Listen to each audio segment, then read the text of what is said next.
Сайн байцгаана уу та бүхэндээ энэ удаагийн асуулт хариулт 10-ыг оруулах гэж байна. Нэг асуулт хариулттай байгаа. За асуултыг маш монгол орчуулгууд нь дуудлагатай бичсэн байгаа. Асуултаа монголоор нь солонгосоор нь уншаад монгол орчуулгыг хэлээ явуулъя тий. Мөсөн коёрол чуахэё ямар жимсэн дуртай вэ? 사과하고 바나나를 좋아해요. 알름보는 바나나 дуртай. 포도, 수준, 망고, 복숭아, 털, 딸기 буюу үзэлцэн гэсэн үгнүүд байна. За одоо уг төсвөрээр нь орчуулад үзье хэлбэрээ. За мөөсөн гэдэг нь ямар гэсэн утгатай үг байгаа. Гуа ил гэдэг нь жимс.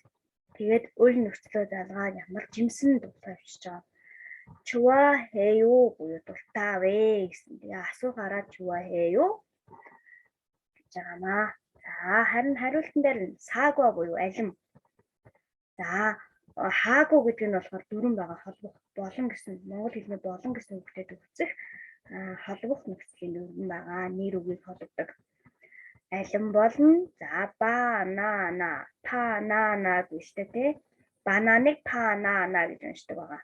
Тэгээд ишгэл төгссөн учраас дөрвөн нөхцөлөө залгаад банан чуахэё буюу дуртай гэсэн үг байна. За одоо харин асуулт хариултаар нэг солонгосоор нэг уншаад шинэ өгнүүдээ солонгосоор нэг уншаад тэгээд өнөөдрийнхөө хичээлийг өндөрлөе. 무슨 과일을 좋아해요?